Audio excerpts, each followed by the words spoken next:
السلام علیکم ورحمۃ اللہ وبرکاتہ۔ الحمد للہ رب العالمین والعاقبۃ للمتقین والصلاۃ والسلام علی رسولہ الکریم۔ محترم حضرات، ہم منتخب احادیث سے درس حدیث کر رہے ہیں اور آج اس کا درس نمبر 12 ہے۔ کل ہم نے ایک حدیث پیش کی تھی آپ کے سامنے جو حدیث نمبر 10 تھی کہ نوح علیہ السلام نے اپنے بیٹے کو 4 باتوں کے بارے میں بتایا۔ نبی کریم صلی اللہ علیہ وسلم نے ہم کو بتایا کہ نوح علیہ السلام نے اپنے بیٹے سے کیا باتیں کی۔ تو 2 باتیں تو آپ نے کہا کہ بیٹا یہ ضرور کرو، ایک یہ بتایا کہ لا الہ الا اللہ، اور دوسرا بتایا کہ تسبیح سبحان اللہ العظیم و بحمدہ، اور 2 باتوں سے منع کیا۔ ایک منع کیا بسم اللہ الرحمن الرحیم وَأَنْهَاكَ عَنِ اثْنَيْنِ، میں تم کو 2 چیزوں سے روکتا ہوں، الشرک والکبر فَإِنَّهُمَا يَحْجُبَانِ عَنِ اللَّهِ، فرمایا کہ شرک اور تکبر سے اپنے آپ کو بچاؤ، کیونکہ یہ اللہ تعالی سے بندے کو دور کر دیتی ہے۔ شرک کے بارے میں بولتا ہی رہتا ہوں۔ شرک میں جو ہے بنیادی طور پہ 3 قسم ہوتی ہے۔ ایک یہ ہوتا ہے کہ شرک اللہ کی ذات میں کرنا، جیسے کہ عیسائیوں نے کہا کہ عیسیٰ اللہ کے بیٹے ہیں، یہ ڈائریکٹ شرک ہے۔ یا تمہارا کوئی شاعر، اردو شاعر بولتا ہے کہ جو عرش پہ تھا خدا ہو کر اتر پڑا ہے مدینے میں مصطفیٰ ہو کر، یہ بھی ڈائریکٹ شرک ہے۔ شرک بالذات ہے، اللہ کی پرسنالٹی میں، شخصیت میں، اللہ کی ذات میں شریک کرنا ہے۔ اور دوسرا شرک ہوتا ہے شرک فی العبادہ، جتنے بھی طریقے عبادت کے آپ نے اللہ کے لیے خاص کیے ہیں، کھڑے ہونا، رکوع کرنا، سجدہ کرنا، اللہ سے مانگنا، اللہ کے لیے قربانی کرنا، اللہ کے لیے نظر ماننا، اس طواف کرنا، یہ جتنا بھی کام آپ اللہ کے لیے کرتے ہیں، آپ نے نظر مانی کہ اللہ مجھے بیٹا ہوا تو میں بابا کی قبر پہ چادر چڑھاؤں گا، بیٹا اللہ دے اور چادر بابا کی قبر پہ چڑھے، یہ شرک فی العبادہ ہے۔ اب کسی کے پیر پہ جا کے گر جانا، کسی کے سامنے سجدہ کرنا، تو یہ سب آپ دیکھتے رہتے ہیں۔ رکتا کیوں نہیں ہے؟ کیونکہ وہ بولتا ہے عبادت میں شرک کرنا۔ پھر مولانا سراج کے طرح یہ نہیں بولتا ہے وہ کہ جو تم چادر چڑھا رہے ہو یہ شرک ہے، وہ جملہ نہیں بولتا، وہ یہ بولتا ہے شرک بری چیز ہے، شرک بری چیز ہے۔ وہ شرک ہے کیا تمہارے سوسائٹی میں؟ یہ دوسرا شرک ہے۔ اور تیسرا شرک ہے شرک فی الصفات، اللہ کی جو صفتیں آپ کہتے ہیں کہ اللہ دیکھتا ہے، اللہ جانتا ہے۔ آپ ایک آدمی سے جا کر کے بولتے ہیں حضرت ہمارے گھر میں چوری ہو گئی، بتائیے چوری کون کیا ہے؟ حضرت وہاں موجود ہیں؟ جب آپ نے جا کر کے یہ وہ بتا پاویں، صحیح بتاویں، غلط صحیح بتاویں تو بھی غلط ہے۔ کیونکہ یہ ہم اللہ کے بارے میں جانتے ہیں کہ ہر وقت اللہ ہر چیز کو دیکھتا ہے، وہی جانتا ہے چوری کس نے کیا ہے۔ آپ کسی شخص سے جا کر بولے کہ آپ چوری کون کیا ہے، آپ کا عقیدہ شرک فی الصفات ہو گیا۔ یا یہ کہ یہ کہہ دینا کہ فلاں نبی سب کچھ جانتا ہے، سب کچھ کوئی نہیں جانتا، سب کچھ صرف ہمارا رب جانتا ہے۔ بقیہ جتنا آپ جانتے ہیں اس میں انبیاء سب سے زیادہ جانتے ہیں، لیکن بتانے پر جانتے ہیں۔ اللہ بتا دے، کسی کو بتا دے۔ عمر رضی اللہ تعالیٰ عنہ مدینے میں کھڑے ہو کر کے تقریر کر رہے ہیں جمعہ، ایران میں لڑائی ہو رہی ہے، اور دیکھا حضرت عمر نے کہ اسلامی فوج پر دشمن پیچھے سے حملہ کر رہا ہے، ہمارا کمانڈر غفلت میں ہے۔ اچانک خطبہ روک دیا اور روک کر کے کہا یا ساری الجبل، پیچھے سے پہاڑ کے پیچھے سے وہ بندہ جو وہاں پہ جنگ کر رہا تھا وہ کہہ رہا ہے میرے عمر میں میرے کان میں عمر کی آواز آئی کہ ہوشیار ہو جاؤ پہاڑ کی طرف سے. کون دیکھا؟ حضرت عمر کی طاقت نہیں تھی دیکھنے کی، حضرت عمر کو دکھلا دیا گیا. یہی حضرت عمر کو جس نے مرڈر کیا، اب دیکھیے دونوں باتیں اللہ کہتا کراتا، کئی ہزار کلومیٹر دیکھ لیا ہے نا. بندہ جس نے مرڈر کیا وہ ٹوٹل 7 فٹ کی دوری پہ تھا، اور اس جیسے ہی حضرت عمر نے تکبیر کہنے کے بعد اللہ اکبر کہا، وہ چھپا ہوا تھا یہاں سامنے اندھیرا تھا، اور اس نے اٹھ کر فوراً چاقو مار دیا. 1000 کلومیٹر دیکھنے والا 7 فٹ نہیں دیکھ سکا. وہ 1000 کلومیٹر کیسے دیکھ لیا تھا؟ وہ اللہ نے دکھلا دیا، دیکھ لیا. طاقت نہیں ہے کسی کے اندر دیکھنے کی. اب آپ حضرت عمر نے ایسا بتا دیا تو آپ بولے حضرت عمر سب کچھ دیکھتے ہیں؟ قطعی نہیں دیکھتے ہیں. تو شرک 6 صفات ہوتی ہے، یہ تیسرا شرک ہے. ایک اور شرک ہوتا ہے، کبھی ہم اس پر تفصیل سے بات کریں گے. ماڈرن شرک ہوتا ہے، جدید شرک. وہ کیا ہے؟ مثال کے طور پر کہ ایک آدمی، ایک بچہ ہے، اسٹوڈنٹ، سب ہو سکتے ہیں، ایک اسٹوڈنٹ ہے، کل میتھ کا ایگزام ہے، پوری کتاب تیار کر لیا ہے، پوری کتاب تیار کر. اب کیا بولتا ہے؟ جہاں سے آئے دیکھتے ہیں کہاں سے آتا ہے. یہ جملہ نہیں بولنا چاہیے. یہ آپ اس کا مطلب یہ ہوئے کہ آپ اس بات پر ہیں کہ اب تیاری کے بعد گڑبڑی نہیں ہو سکتی. گڑبڑی ابھی بھی ہو سکتی ہے اور ہوتی ہے.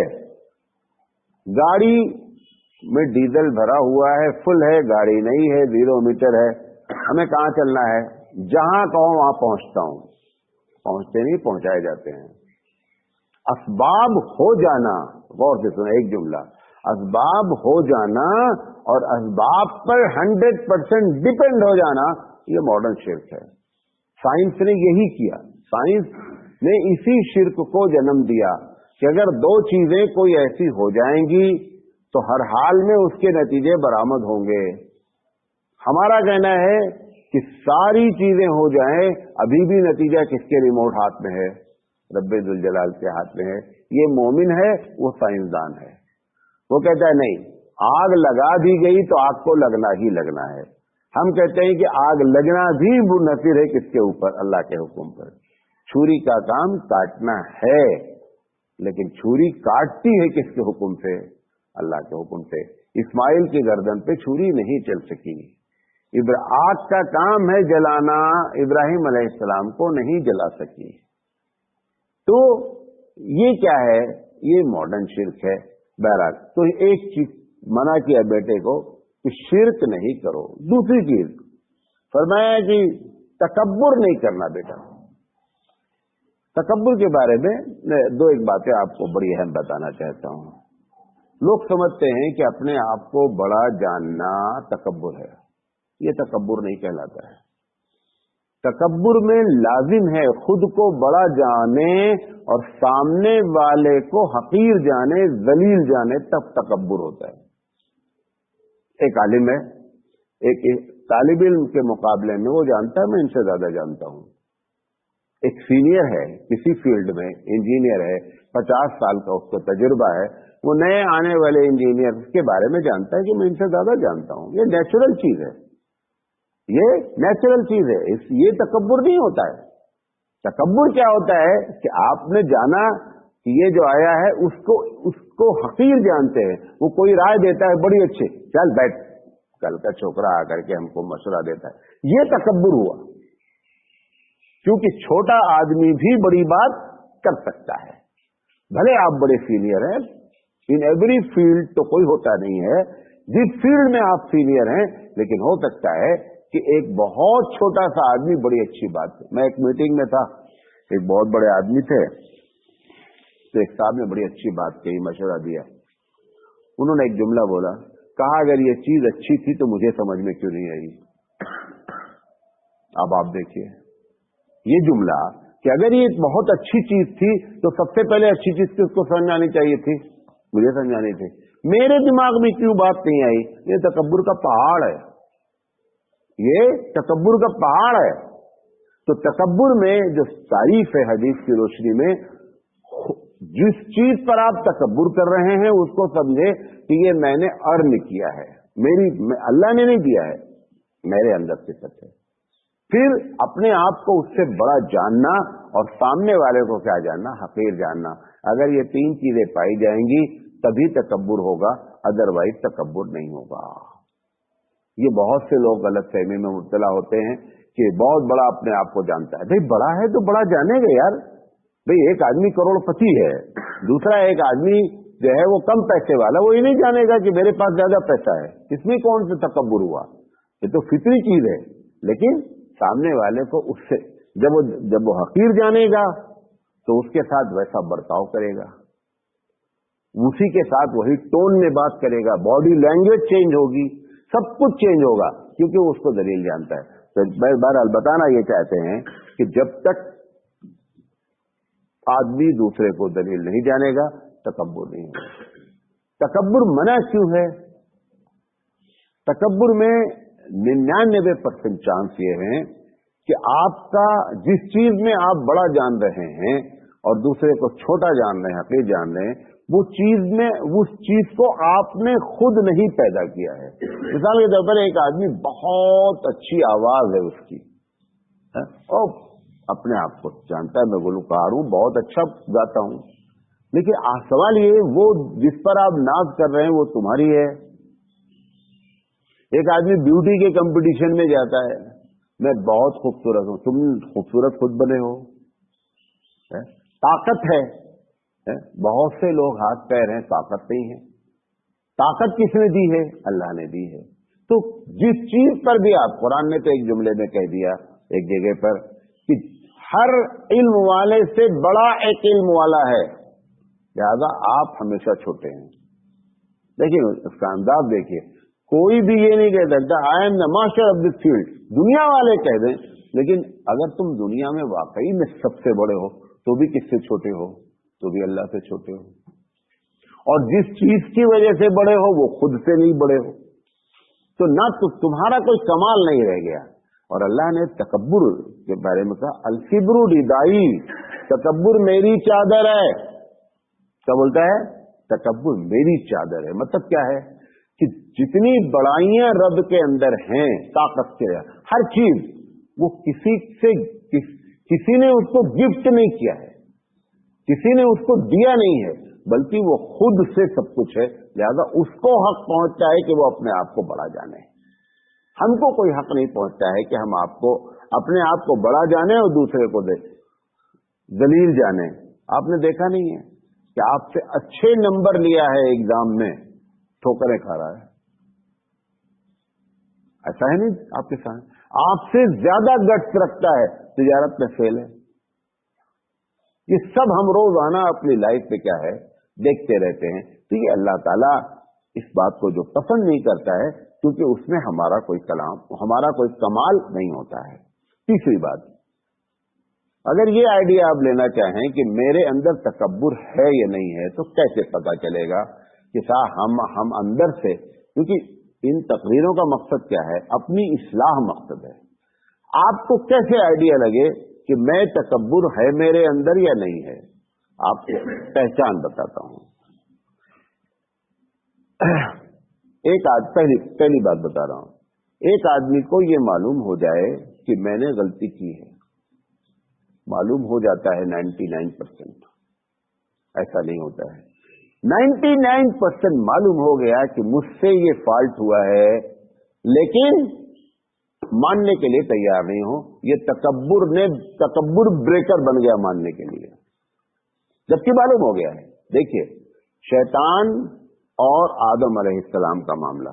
आदम अलैहिस्सलाम, पूरी कहानी आप जानते हैं। आदम अलैहिस्सलाम को जैसे ही मालूम हुआ कि ये मुझे नहीं करना चाहिए था, मामला कहीं गलत हो गया है, फौरन सरेंडर हुए। क्या हुए? रब्बना ज़लमना अनफुसना, अल्लाह मैंने अपने आप पर जुल्म किया है, मुझे माफ फरमा दीजिए। शैतान से जब इब्लीस को अल्लाह ने कहा कि तूने सजदा क्यों नहीं किया, उसने क्या कहा कि खलक़तनी मिन नारिन व खलक़तहू मिन तीन। अल्लाह मैं इनके सामने क्यों झुकूंगा? ये आदम है, आदम मिट्टी से पैदा हुआ है, मिट्टी का काम उड़ाओगे तो भी नीचे बैठेगी। मैं आग से पैदा हुआ, आग जलाई जाती तो ऊपर जाती है, ऊपर वाला नीचे नहीं आएगा, नीचे वाले को ऊपर आना चाहिए। तो आदम अलैहिस्सलाम की हम औलाद हैं। आदम की शान क्या हुई? जैसे ही मालूम हुआ गड़बड़ हुआ है मामला, रब के सामने सरेंडर हो गए। जब अब बंदा गलती करे और मालूम हो जाए और उसके बाद वो सरेंडर नहीं हो रहा है, क्योंकि शैतान सबसे बड़ा मुतकब्बिर था, उसके तकब्बुर ने ही ये दिन दिखलाए थे। तो अगर नहीं मानते हैं तो उसकी पार्टी के आदमी हैं, और अगर मान लेते हैं तो आदम के बच्चे हैं। ये पहली पहचान है। इसके लिए लंदन जाने की जरूरत नहीं है, हर वक्त आपके दिल में ये बात मौजूद है। एक सेकंड में आप डिसीजन ले सकते हैं कि हम मुतकब्बिर हैं या नहीं हैं। नंबर 1। नंबर 2, ये सब बहुत सोचना पड़ता है तकरीर करने के लिए। आपके सामने रेडीमेड आ जाती है, आप समझते हैं तो बहुत आसान काम है, लेकिन वो कितना मेहनत उससे अल्लाह कराता है, मेहनत कितनी करनी पड़ती है, ज्यादा इन चीजों को समझें। दूसरी चीज, जहां जहां शरीयत ने सलाम करने के लिए कहा है, वहां पर सलाम करने के लिए मुंह न खुले, समझ जाओ तकब्बुर ने रोका है। समझे? हुजूर ने फरमाया कि छोटा आदमी, उम्र के लिहाज से छोटा आदमी बड़े को सलाम करे। एक करीब है, एक करीब है, उम्र में आपसे बड़ा है, आप अमीर हैं, आप उसको सलाम नहीं कर रहे हैं, रोका किसने है? तकब्बुर ने रोका है। हबीब मुस्तफा सल्लल्लाहु अलैहि वसल्लम ने फरमाया कि चलता हुआ शख्स रुके हुए शख्स को सलाम करे। एक आदमी बैठा हुआ है, कट्टे पे बैठा हुआ है, आप जा रहे हैं, मोटरसाइकिल से जा रहे हैं, कार से जा रहे हैं, आपने अगर उसको देख लिया और पहचान से बोला, ये पहचान लिया कि ये मुसलमान है, ये नहीं कि ये मौलाना साहब है, ये पहचानना तो हुजूर ने फरमाया कयामत की अलामत है कि लोग पहचान के सलाम करेंगे। मुसलमान को सलाम नहीं करेंगे, पहचान के सलाम करेंगे, ये कयामत की अलामत। ये दूसरा टॉपिक। अब होना ये चाहिए था कि मैं गुजरा मोटरसाइकिल से, एक आदमी बैठा हुआ है, मुसलमान है, दाढ़ी रख के, लेकिन मैं मोटरसाइकिल से जा रहा हूं ना, ये सलाम नहीं करा पा रहा है। एक करोड़पति आदमी है, वो इसी जिम्न में आ रहा है, करोड़पति है, उम्र में छोटा है, लेकिन बड़े को सलाम करने के लिए तैयार नहीं है। ये जहां जहां सलाम करने की बात हबीब मुस्तफा ने कही है, वहां वहां जब सलाम के लिए मुंह ना खुले तो समझ जाओ कि तकब्बुर ने ताला मार रखा है। बात समझे? ये दूसरी पहचान है, आपको हमको अंदाजा हो जाएगा कि हमारे अंदर तकब्बुर है। तीसरी चीज, हम चाहें कि लोग हमको रिस्पेक्ट दें, हम चाहें कि लोग हमारी इज्जत करें। इज्जत मांगी नहीं जाती है। अगर आप इज्जत वाले होंगे, आप यकीन जाने, हम तो हजारों जगह प्रोग्राम में जाते हैं, एक आदमी कूद के स्टेज पर आ रहा है, आकर के फिल्म बैठ रहा है, वजह क्या है? भाई अगर आप स्टेज के लायक होंगे ना, आप कहीं भी बैठे रहेंगे, लोग आकर आपको स्टेज पर बैठा देंगे। लेकिन वो अपने आप को बड़ा जताने के लिए वो आकर के बगैर बुलाए आकर के क्या कर रहा है? आगे बैठ रहा है, कूद रहा है। इस रिस्पेक्ट मांगी नहीं जाती है, रिस्पेक्ट दी जाती है। और रिस्पेक्ट मिलती किसको है? जो रिस्पेक्ट देता है उसको रिस्पेक्ट मिलती है। लिहाजा ये पहचान है कि हमारे अंदर तकब्बुर है या नहीं है। तकब्बुर की जो कबाहट है, तकब्बुर के बारे में जो अल्लाह के रसूल ने फरमाया, मुस्लिम शरीफ की रवायत है कि जन्नत में वो शख्स नहीं दाखिल होगा जिसके दिल में जर्रा बराबर भी तकब्बुर होगा। अजब, जर्रा बराबर तकब्बुर तो सबके दिल में है। ये ऐसी जितनी हदीसें आती हैं, इसकी तशरीह हम नहीं करते हैं, तो या तो पब्लिक गलत समझ लेती है या कहती है कि ये ऐसे बकवास है। ये ऐसी हदीसें जो ऐसी होती हैं, इनको जरूर एक जुमले से क्लियर करना चाहिए। मैं उलमा कराम से कहता हूं कि जरूर क्लियर करें।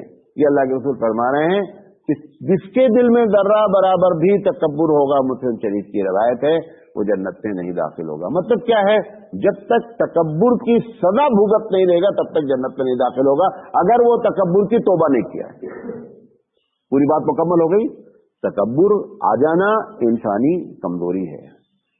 मान आने के बाद तौबा कर लेना आदम के बच्चे की सिफत है।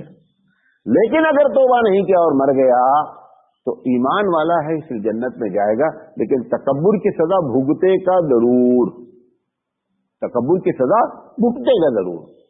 तो ये हदीस बता रही है कि डायरेक्ट वो जन्नत में नहीं जाएगा। लिहाजा ये तीनों बातें तकब्बुर कहते किसे हैं, तकब्बुर की पहचान क्या है और तकब्बुर की कबाहत क्या है, इसको इस अंदाज में देखेंगे। ये बात हज़रत नूह अलैहिस्सलाम फरमा रहे हैं बेटे से कि बेटे तकब्बुर नहीं करना, क्योंकि शिर्क और तकब्बुर जो है वो अल्लाह से क्या करता है, अल्लाह से दूर करता है। तौहीद सिफत इलाही है और तकब्बुर भी सिफत इलाही है। बड़ा अपने आप को कहना जानना वो खुद से बड़ा है, ये उसकी सिफत है। लिहाजा उसकी सिफत में उसकी शान में शिर्क कर देंगे मामला एकदम खराब हो जाएगा। तकब्बुर करेंगे जन्नत में दाखिल नहीं करेगा। लिहाजा इन बातों को समझने की जरूरत है। अल्लाह ताला से दुआ है कि अल्लाह ताला सही समझ अता फरमाए। वाखिर दावाना अल्हम्दुलिल्लाहि रब्बिल आलमीन।